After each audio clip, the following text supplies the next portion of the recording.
કોઈ વ્યક્તિ કેટલી બુદ્ધિશાળી છે એને માત્ર એક આંકડામાં માપી શકાય? આ સાંભળવામાં જ થોડું અજીબ લાગે છે નહીં? પણ એક સમયે આ વિચાર ક્રાંતિકારી હતો. આજે આપણે બુદ્ધિઆંક એટલે કે આઈક્યુ માપવાના એ મૂળ સૂત્રને સમજવાના છીએ, જેણે આપણી બુદ્ધિને જોવાની રીત બદલી નાખી. ચલો આની ઊંડી સફર કરીએ. તો ચાલો જોઈએ કે આજે આપણે શું શું જાણવાના છીએ. આપણે બુદ્ધિ માપવાના ઇતિહાસથી શરૂ કરીશું, પછી આઈક્યુ ફોર્મ્યુલાના દરેક ભાગને છૂટો પાડીને સમજીશું, કેટલાક ઉદાહરણો સાથે ગણતરી કરીશું, આઈક્યુ સ્કોરનો અસલી મતલબ શું થાય છે એ જોઈશું, અને છેલ્લે એ પણ જાણીશું કે આ જૂનો ફોર્મ્યુલા હવે કેમ નથી વપરાતો. તો આ આખી વાત શરૂ ક્યાંથી થઈ? ચાલો થોડા પાછળ જઈએ, ઇતિહાસમાં. એવા સમયમાં જ્યારે બુદ્ધિને એક રહસ્યમય શક્તિ માનવામાં આવતી હતી, ત્યારે કેટલાક મનોવૈજ્ઞાનિકો તેને એક ચોક્કસ આંકડામાં બાંધવાની કોશિશ કરી રહ્યા હતા. જુઓ, આ કોઈ એક રાતમાં નથી થયું. આની શરૂઆત થઈ 1905માં આલ્ફ્રેડ બિનેથી, જેમણે પહેલીવાર માનસિક વયનો વિચાર આપ્યો. એ પછી 1912માં વિલિયમ સ્ટર્ને એને ગુણોત્તર એટલે કે રેશિયોનું સ્વરૂપ આપ્યું. અને ફાઇનલી 1916માં લુઈસ ટર્મે એમાં 100નો ગુણાકાર ઉમેરીને એ સૂત્રને આખરી ઓપ આપ્યો જે આજે આપણે જાણીએ છીએ. સારું, ઇતિહાસ તો સમજા, પણ હવે મુખ્ય વાત પર આવીએ. આ પ્રખ્યાત ફોર્મ્યુલા છે શું? એના કયા કયા ભાગ છે અને એ કેવી રીતે કામ કરે છે? ચાલો એને તોડીને સમજીએ. આ જે સજ્જન છે એમનું નામ છે વિલિયમ સ્ટર્ન, જર્મનીના મનોવૈજ્ઞાનિક. અને એમણે 1912માં એક એવો આઈડિયા આપ્યો જેણે બધું બદલી નાખ્યું. એમણે કહ્યું કે બુદ્ધિને માત્ર માનસિક વયથી નહીં, પણ શારીરિક વય સાથે સરખાવીને માપવી જોઈએ. અને બસ અહીંથી જ આઈક્યુની કલ્પનાનો જન્મ થયો. હવે ફોર્મ્યુલાનો સૌથી પહેલો અને કદાચ સૌથી મહત્વનો ભાગ છે માનસિક વય એટલે કે MA. આને બરાબર સમજજો. આનો મતલબ એ નથી કે તમે કેટલા વર્ષના છો, પણ એ છે કે તમારું મગજ કઈ ઉંમરના વ્યક્તિ જેટલું કામ કરી રહ્યું છે. અને બીજો ભાગ તો સાવ સહેલો છે, શારીરિક વય એટલે કે CA. આનો સીધો મતલબ છે તમારી સાચી ઉંમર, જે તમારા જન્મદિવસથી ગણાય. તો આ બંનેને જોડીને બન્યું આખું સૂત્ર. આઈક્યુ બરાબર માનસિક વય ભાગ્યા શારીરિક વય અને આખાને ગુણ્યા 100. આ 100થી ગુણવાનો આઈડિયા ટર્મિનનો હતો, જેથી જવાબ પોઈન્ટમાં ન આવે અને સમજવામાં એકદમ સરળ રહે. આને સમજવા માટે એક તાજવાનું ઉદાહરણ લઈએ. બહુ મજાનું છે.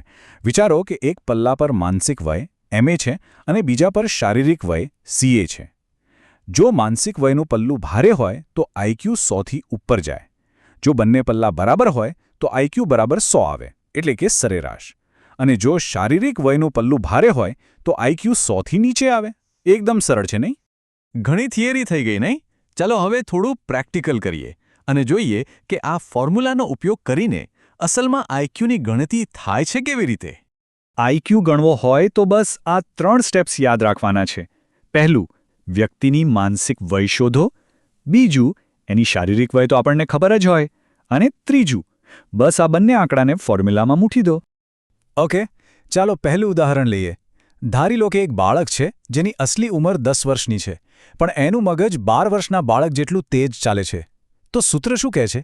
12 ભાગ્યા 10 અને એને ગુણ્યા 100. જવાબ આવ્યો 120. આનો મતલબ એ બાળક ઉચ્ચ બુદ્ધિ ધરાવે છે. હવે આનાથી એકદમ ઉલટું ઉદાહરણ જોઈએ. માની લો કે કોઈની ઉંમર 16 વર્ષ છે, પણ એની સમજણ 12 વર્ષના બાળક જેટલી છે. તો ગણતરી શું થશે? 12 ભાગ્યા 16 ગુણ્યા 100. જવાબ મળશે 75. આ બતાવે છે કે આ ફોર્મ્યુલા સરેરાશથી વધુ અને ઓછી બંને પ્રકારની બુદ્ધિ માપી શકે છે. સારું, તો ગણતરી કરીને આપણને એક આંકડો તો મળી ગયો, જેમ કે 120 કે 75. પણ આ આંકડાનો મતલબ શું? એ કેવી રીતે ખબર પડે કે કોઈ વ્યક્તિ સરેરાશ છે કે સરેરાશથી વધુ હોશિયાર છે? ચાલો સમજીએ. જો આ જે ગ્રાફ છે ને, એને બેલ કર્વ કહેવાય છે. ઘંટ જેવો આકાર છે. એટલે આ બતાવે છે કે દુનિયામાં મોટાભાગના લોકો ક્યાં આવે છે. તમે જોશો તો મોટાભાગની વસ્તી લગભગ 40% આ વચ્ચેના ભાગમાં છે, જેમનો આઈક્યુ 90થી 109 હોય છે. આને આપણે સરેરાશ કહીએ છીએ. અને જેમ જેમ તમે છેડા તરફ જાઓ, એટલે કે ખૂબ ઊંચા કે નીચા આઈક્યુ તરફ, એમ લોકોની સંખ્યા ઘટતી જાય છે. લુઈસ ટર્મેને આ નંબરોને સમજવા માટે આવા લેબલ્સ આપ્યા, જેમ કે 140થી ઉપરનો સ્કોર હોય તો પ્રતિભાશાળી, 120થી 139 વચ્ચે હોય તો શ્રેષ્ઠ અને 90થી 109 એટલે સરેરાશ. આનો હેતુ કોઈને લેબલ કરવાનો નહોતો, પણ એ સમજવાનો હતો કે કોને કેવા પ્રકારના શિક્ષણ કે માર્ગદર્શનની જરૂર પડી શકે છે.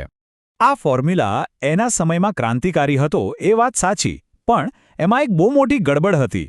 એક એવી મૂળભૂત ખામી જેના કારણે આજે આપણે એનો ઉપયોગ નથી કરતા.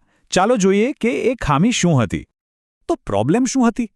જો આપણી માનસિક ઉંમર એટલે કે મગજનો વિકાસ એક હદ પછી અટકી જાય છે, લગભગ 16 કે 18 વર્ષે.